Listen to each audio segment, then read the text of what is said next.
Hello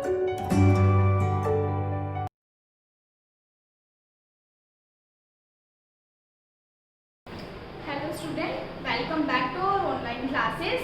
Okay, I hope you are doing well at your home. Today we are going to start our new chapter, and name of our chapter is heat. Okay, it's a class 7 chapter. In this chapter we are going to learn about heat and the associative terms which are associated with heat only. Okay, so shall we move forward? In the very first slide, the definition of the heat is given. What is this heat? Heat is form of energy that is transferred from one body to another body. Heat is the energy which is transferred from one body to another body. Okay? The result of the difference in the temperature. Okay? When one body is having different temperature than other body, then this difference in temperature is nothing but heat. Okay? If two bodies at the different temperature are brought together, the energy is transferred, that is heat flows from one body to another body, from cooler to hotter body. So what is this heat? Heat is a type of energy which is transferred from two bodies, one of which is having high temperature, another one is having low temperature. So this heat energy always transferred from high temperature to low temperature. Okay? Now temperature. Now we have to discuss what temperature is. Temperature is nothing but degree of hotness and coldness, okay, of the object. Degree of how much the object is hot or how much the object is cold. This degree is nothing but the temperature. Okay. High temperature of a body indicate that the thing is very hot. And the low temperature in the same way tells that the thing is very cold. For example, temperature of that water is very high. So the boiling water appears to be very hot. On the other hand, the temperature of melting ice is very low. So the ice appears very cold and tough on touch. Okay. Now thermometer. Now we have to measure this temperature. Okay. So for the measuring temperature we need a device known as thermometer. Thermometer is a device that can be used to find out how hot an object is. In other words, we can use the thermometer to measure the temperature. Okay. This is a typical thermometer which have a scale, okay, and a point and a kink. A small gap between your measuring part and your the tip of your thermometer is made up of glass. Okay. Now we will deal with different kind of thermometer one by one. Very first is clinical thermometer. Okay. The clinical thermometer is the commonly used clinical thermometer made up of narrow tube known as capillary. This is the narrow tube of thick glass. Okay. At the end of a capillary there is a thin glass bulb filled with mercury. This part is a bulb which is filled with a metal known as mercury. Okay, the silvery metal which you have seen in your thermometer, this is nothing but mercury present here. Okay. Mercury is preferred. Why we need mercury in thermometer? Because it is present in liquid state. Firstly, mercury is in liquid state. Then over wide range of temperature it can withstand wide range of temperatures. Okay. Small, very low temperature, very high temperature. That's why we use mercury. It is silvery grey in color. Okay, which is we are able to see this color, which is very much required for our thermometer. Okay. Therefore, it is more good. Okay, than other things. That's why we use mercury. But one thing is there with mercury. Mercury is very toxic. You cannot touch mercury with your hands. So in a way, thermometers are dangerous, especially for children. Suppose the thermometer broke down and that children who is not aware of the toxicity of this mercury will eat this mercury. That person may die also. That's why mercury is toxic. Okay. Does not stick to glass. Yes, mercury also do not stick to glass surface also. The scale in which millimeter thermometer extend over few degree on the other side of the normal body temperature of 37 degrees Celsius. Okay, we can measure our body temperature with help of this clinical thermometer. What is our constant body temperature? Our constant body temperature is 37 degrees Celsius. Now it can measure temperature. Clinical thermometer can measure temperature range between 35 degrees Celsius to 45 degrees Celsius. Okay. Clinical thermometer is marked to indicate a small change in 0.2 degree. If the temperature, the difference between two temperatures is even 0.2 degree, then also it can measure the temperature. The capillary tube of the clinical thermometer has a kink, which we have discussed, or a band, I can say that does not allow mercury to flow back.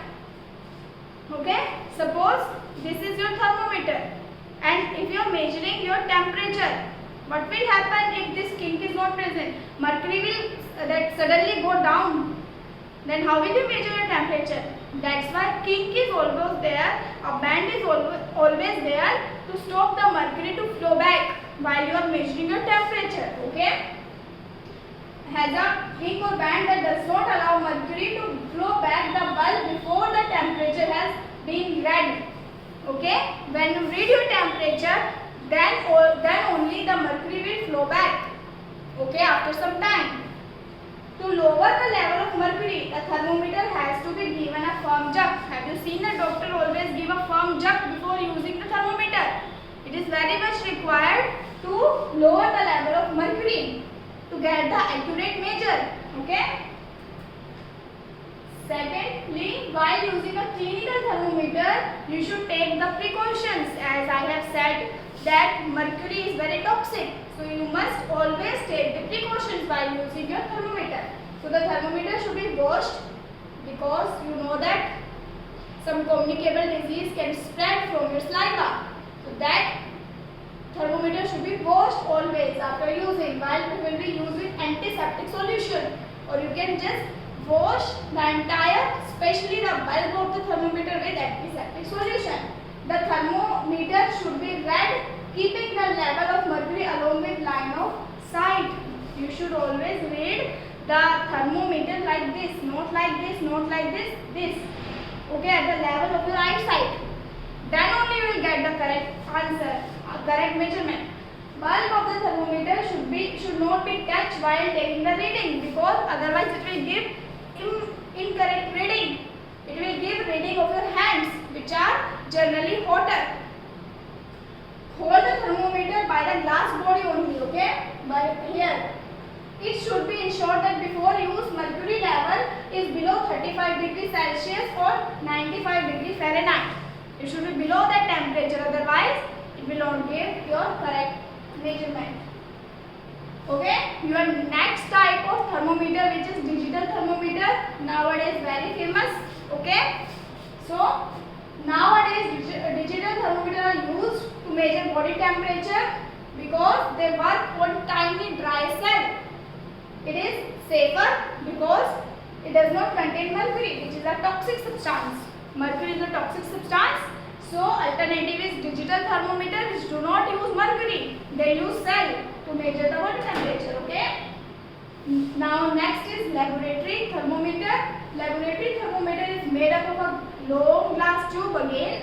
It has a glass work with a mercury again, back to mercury, which on gaining heat rises to the glass capillary. Same work as a clinical thermometer. Difference is it is more longer as compared to a clinical thermometer. Okay. The range of thermometer in the laboratory thermometer is between -10 degree to 110 degree Celsius. Range is much larger than your clinical thermometer range. Okay, that's why it's known as laboratory thermometer. We use such like thermometer for our experiments. This is the diagram of a laboratory thermometer.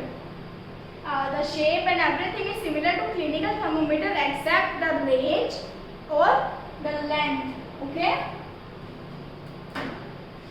Next is following steps should be taken, okay, as a precaution while using laboratory thermometer. You have to follow all the instruction of your clinical thermometer. Write all the precautions, and in addition to that, do not touch the thermometer bulb again. Okay, keep the thermometer upright in this position like this, upright, not like this while measuring. The bulb should not touch the surface. The bulb should not touch the surface. You should dip the bulb but never touch the surface. Removing the thermometer from the boiling water immediately and immediately immersing in the ice bath may cause the thermometer to break. The glass will break immediately. If you just remove the thermometer immediately out of your hot bath or hot water or out of your icy cold water, it will break the glass. So never do that. Okay. Now last one is minimum and maximum thermometer, which is used for weather forecast. Okay. It is thermometer used to measure the minimum and maximum temperature of day-to-day basis in weather forecast. This is a typical minimum and maximum temperature. This part will give minimum temperature, this part will give maximum temperature. Okay, we use air of Caristone for that instead plus mercury also.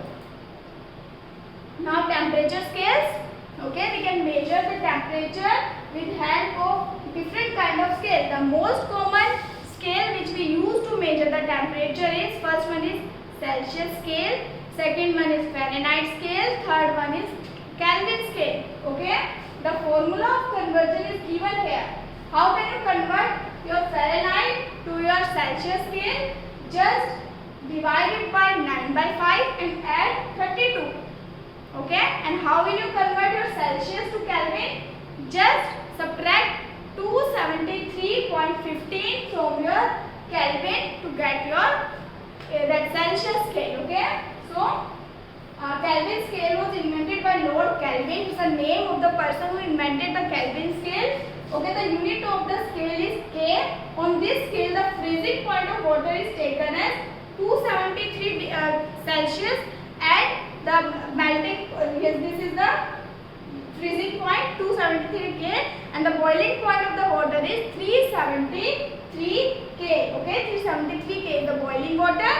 Okay, temperature of boiling water, and 273 is the freezing point. In case of your Celsius scale, 0 degree is taken as the melting point and 100 degree is taken as boiling point, which we use in our daily life. Okay, in case of your Fahrenheit scale, we use the minimum degree is 32 degree Fahrenheit, which is melting point, and 212 degree Fahrenheit as your boiling point. Again, let us revise. In your Celsius scale, 0 minimum, your 100 maximum. In case of Kelvin scale, 32 degree minimum melting point, 212 maximum point. In Kelvin scale, 273 minimum, 373 maximum point. Okay. Now, last leg of our chapter is transfer of heat. In this part, we will discuss and we will study how this heat is transferred, because what is the heat? It is nothing but the energy which is transferred from one body to another. So this is the most important part, how this transfer occurs. Okay, heat energy always flows from region of higher temperature to lower temperature till both attain same temperature. Okay, this phenomena is known as transfer of heat. Basically, transfer of heat can be categorized into three categories. First one is conduction, then convection, then radiation. So let us go through all of this in detail. You can see that in conduction, direct contact is there. Can you see? Because this container is directly above the fire. This is convection, indirect contact, and this is radiation. No contact at all. For example, you are receiving the radiation of the sun, but there is no direct connection between you and sun. We will study about this in detail. Okay, all of this transfer of heat mechanisms. Okay, one by one we will deal with all of this. So very first is conduction. What is this conduction? I hope you are familiar with the word conduction. Conduction is a transfer of heat from water body, water part of the body to water part of an object due to collision of its particle. Because particles are always collide of any object. Okay, so the transfer of heat from from hotter to colder part of the object is known as conduction. Okay, of the particle from their position. Heat transfer through conduction occurs with a solid and between solid substances. Conduction is the transfer of heat between solid substances. Okay, which are in directly contact with each other. So conduction requires direct contact. It is the process of heat transfer in case of solid materials. Okay. For example, there is a direct contact between these two materials. Heat flows through the metal strip. It requires direct contact. Okay. This is conduction. How does conduction of heat occurs? This question arises. So in solid, the molecules are in closed arrangement. All the molecules in the solid are in close arrangement. They are compactly arranged in the solid. Okay. So the molecules are closely arranged when the solid is heated. When you heat up the solid, the molecules near the source of heat gain thermal energy. For example, in this case, this part will gain the heat energy from the candle and begin to vibrate fast. The molecule in this part will move fast. Okay. This molecule then collide with the colder, slower molecule. This part molecules are having high speed. Okay, they are moving with high speed and they will collide with this part molecule which is having lower speed. Molecule of this part are moving with lower speed. So molecule of high speed will collide with molecule of lower speed. Okay, then transfer some of their thermal energy. Molecule of this part will transfer heat, or I can say the thermal energy, to this part molecule and making them vibrate. Now this part will vibrate. Okay, now this part also have high energy. Okay, they will also move with high speed. Again they will transfer their energy to this part and then this part, and finally it will reach here. This is how conduction works. The direct contact is there. It will start somewhere here. It will cause the molecule to vibrate at higher temperature. Then it will move toward this part and then this part, and then conduction will go on. Okay. By conduction we can divide all the material into two categories. First one is conductors, second one is insulators. Okay. Materials that do not allow conduction of heat are called as insulators. They do not allow such conduction. For example, wood, cotton, rubber, clay. Water also is an insulator of heat. Okay. Materials such as wool, feather, wool also act as insulator because they do not allow heat to travel. All of these materials are insulators. Now second category is conductors. Okay, these are the material which allow the heat to transfer. Okay, they allow heat to transfer. That's why they are known as conductor. All the metals are conductor. Though we can divide this category into two sub-part also. Good conductor which transfer the heat immediately. Okay, the molecule will vibrate at higher speed. And poor conductor which conduct the heat but not at that high level. Okay. Examples of conductors are copper, aluminium, gold, iron, etc. All the metals. Okay. Next is practical application of conduction. Where do we use this conduction? We use this conduction in the pan used for cooking. Your cooking is not possible without the conduction. You just put your pan on your stove or your gas and it will start cooking your food. How? By the process of conduction. They are in direct contact with each other. Okay. Made up of steel, copper, aluminium, all these things made up your utensils because they are good conductor. Now you can relate. Okay, you should always relate the things. That's what science is all about. Always relate the things with one thing with another thing. Okay. So, and plastic will not do such things because plastic is an insulator. Cloth made up of fur trap them inside, trap all that heat inside, and this trapped heat will act as insulator. Right? Why do we wear fur?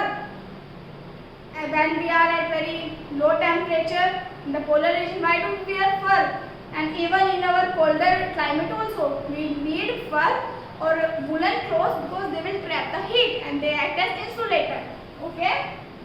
This is the practical application of conduction. How this conduction in both ways, as an insulator and a conductor, help in our daily life. So second type of heat transfer is convection. Convection is the transfer of heat by the movement of the particle. Convection is the primarily mode for heat transfer in fluids, in liquid and gas. In solid, conduction. In your liquid and your gases, convection is the mode by which heat is transferred. You can see this diagram. The convection process is going on. So, let's discuss what is happening. How does this convection occurs? So, when the liquid or a gas is heated, it expands. We know that whenever we heat the gas, it will heat the liquid. It will convert it into gas. What is happening? The molecules which are close now that fall apart. It will convert into gas. That's how. As a result, it will become lighter and move upward. Always the lighter air or the lighter wind, we can say, always move upward. Okay. The cooler, heavier fluid from the surrounding rushes down to the heated part. Okay. Cooler part will flow above. Hotter part will lie down. Okay. This process continues and gives rise to convection current, through which the heat energy flow and entire liquid gas get heated. You will start heating the liquid. Actually, just suppose you are boiling the water. With the help of conduction, your beaker or whatever utensil you are using will attain the heat. It will get heated up by conduction. But the liquid inside the container is not in direct touch with that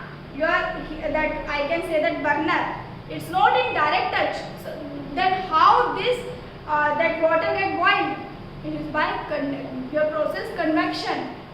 Okay, the hotter part will go down and your lighter part, which is cooler, will go up, and the process will go on and on till entire liquid will get heated up. This is convection. Okay, slowly entire liquid will flow, move upward then downward, then the entire liquid will be boiled. Okay, after some time. This is convection because they are not in direct contact. Now convection current gives rise to breeze in coastal region. Okay, the beaches. Have you experienced such breeze in the coastal region? And at night it will give rise to land breeze. Okay, what is this? Sea breeze and land breeze. So the process which is required for both is convection. That's why we are learning them under the heading of convection. So what happens during day? The land heat up faster because they are in direct contact with the sun, faster than the sea. Land will heat up faster than the sea, right, in the daytime. So the air above the land become warm and move upward, as we have discussed. Your warmer air will move upward as compared to your colder air, cooler air, right? This is a property. So what will happen at the daytime? The land part, the breeze which is flowing above the land part will heat up. It will become more warm as compared to the wind which is blowing above the sea. Okay, above the sea rushes toward the land and take its place. So what happened? The cooler breeze which is blowing above the sea will move like this, and the hot breeze which is moving above the land will move like this, and the process will flow like this. This is nothing but your sea breeze. Okay, resulting in sea breeze during the day. That's why you feel that cooler sea breeze during the daytime near the beach. Have you experienced that? That is nothing but a convection process. Okay, convection by which that heating part, sun causes convection. Next is at night, the land cool fast. Now the process will reverse. Now land will cool fast. Okay, therefore air above the sea is warmer. Now air above the sea is warmer as compared to land. Okay, because sun is not there. It is warmer than the air above the land. At night, cooler air from the land replaces the warmer air from the breeze. What will happen? This process will reverse in the night. Now land is more cooler. Sea, the air of the sea is more warmer. So how this breeze will move? It will move from your land to breeze. That's why it's known as land breeze. Okay, which is very clear from these diagrams. In the daytime, what will happen in the daytime? Cool air from the that sea part will replace hot air from the land. So you will feel the breeze from the sea. Now at the night, because of the absence of the sun, the air above that sea will become hot and air above your land become cool, and the movement will like this. You will feel land breeze. Okay. Again same thing, different diagram. Now practical application of this convection. What will happen? Exhaust fan in your kitchen always fitted high. Have you seen? They are always fitted high, close to the ceiling, so that they can remove hottest air. Right? Because hot air tends to move upward. It will catch all the hot air from the that ceiling part also, and it will throw it out. Room heater are placed at the floor. Room heater are placed on the floor. Ceiling fan or the exhaust fan are placed on the ceiling. Okay. When cool air is heated, it rises up and the cold air flow down. What will happen? When your cool air will that blow in your room, what this that your room heater will do? It will rise up. Your cool air will heat up by the heater. It will move up and it will pushes your that hot air down, and you will feel warmer. Again I am repeating. While we are using room heater, your hot air will tend to move up and then your cool air. Okay. So this room heater will push your cool air to move up, and it will bring back the hot air back to your room, and you will feel warmer. Okay. Ventilator of a room at the top in the window or the door will do the same thing. The ventilator present in the room will do the same thing. Okay. Because the air in the room gets heated up, it rises up and passes from the ventilators. Okay. The hot air from the ventilator passes outside the room. Okay. Now last part is your radiation. The transfer of heat in the form of ray, right? Sun rays, etc. For which medium is not required. Now no medium is required in this case. It is known as radiation. Okay. These rays can move through vacuum. This is the type of heat exchange which can happen in vacuum also. Where do we use this vacuum? We use this vacuum in your thermos, flask. Have you seen this? I hope yes. Okay. So thermos flask is used to maintain constant temperature of liquid which is kept in it. It keeps hot liquid hot, cold liquid cold for a longer time. How it will do that? The outer casing, this part of your the thermo flask is made up of plastic, which is an insulator, which acts as insulator, preventing heat loss through the conduction inside it. Conduction cut down by using plastic in the thermo flask. So now no conduction will happen. Okay, inside. Okay, through the conduction, it is a double-walled container made up of glass and stainless steel. Stainless steel, then glass, then in between that is a plastic which acts as insulator. It will not allow heat to get exchanged. That's why hot liquid will remain hot, cold liquid will remain cold. Both the walls are polished, so they are shiny. The space between two walls are having vacuum. This prevents heat loss. Vacuum will prevent heat loss. Shiny surface of the wall also prevents heat loss through the radiation. What will happen? Why it's made up of stainless steel? Heat will fall on this and get reflected back. It will not get absorbed. Okay. Now application of radiation. Solar heater use radiation to get heat up, and then we use the energy from the solar that heater. We prefer wearing light colored clothes in summer because light color are poor absorber. Light color will absorb less amount of heat, and conversely we can prefer wearing dark during our winter time, because they will absorb more heat. Okay, and we need more heat during winters. Now question arises, why do we wear light color clothes in summer? Same thing, because lighter color will absorb less amount of heat. And why do we wear dark color clothes in the winter? Same reason, because dark color will absorb more heat. evaporate by the process of radiation. Okay. How do woolen clothes keep us warm? The woolen clothes are bad conductor of heat, which we have discussed. So they do not allow heat from body to move out of the environment, right? As a result, the air present between the woolen cloth and our body becomes hot and it makes us feel warm. Similarly, two thin blankets provide more heat than one blanket because they will entrap the heat in between them. Then heat will not reach to us, okay? Because air can now trap between them and it will not move the air forward, okay? All the parts are covered. Now we will deal with NCERT questions. Okay students, let us do the NCERT question. Very first is state similarities and the differences between laboratory and clinical thermometers. Similarities are both made up of glass, okay, of long narrow glass tube. At one end both of them have bulb. Bulb of both of the thermometer consists of mercury.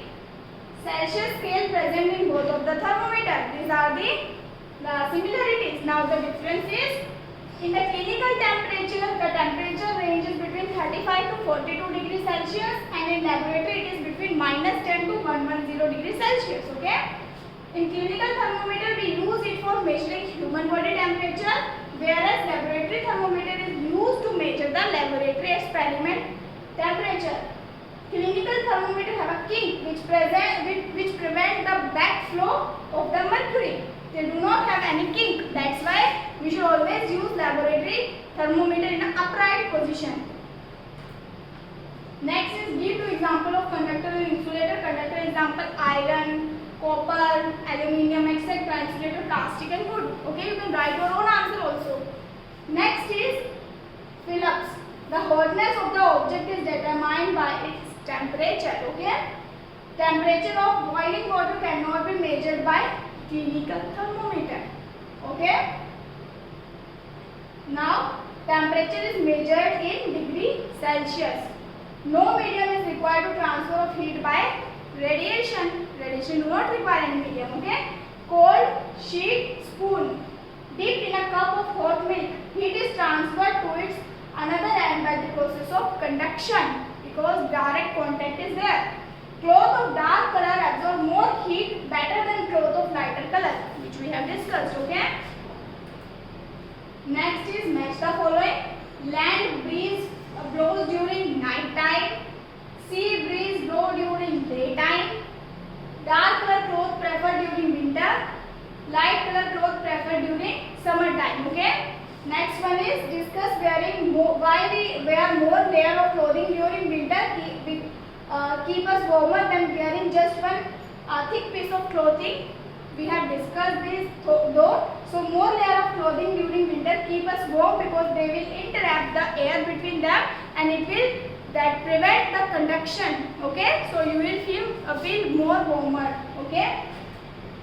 Next is look at the figure. You just have to write all the processes. First one is this is conduction, direct contact, and this is radiation because they are not at all in contact. Okay, they are not in direct contact, but they are not at all in contact. Okay. Now in the place of hot climate, it is advisable that the outer wall of the house is painted white. In the place of hot climate, it is advisable that the outer wall of the house to be painted white because white color reflects most of the heat because lighter color will reflect more. That's why the most heat is reflected by the white color. Next is 1 liter of water at 30 degree is mixed with 1 liter of water at 50 degree. The temperature of mixture will be between 30 and 50 because hot water will lose the heat and at the same time cold water will gain the heat. So the resultant temperature will be between 30 to 50. Okay, it will not get added up.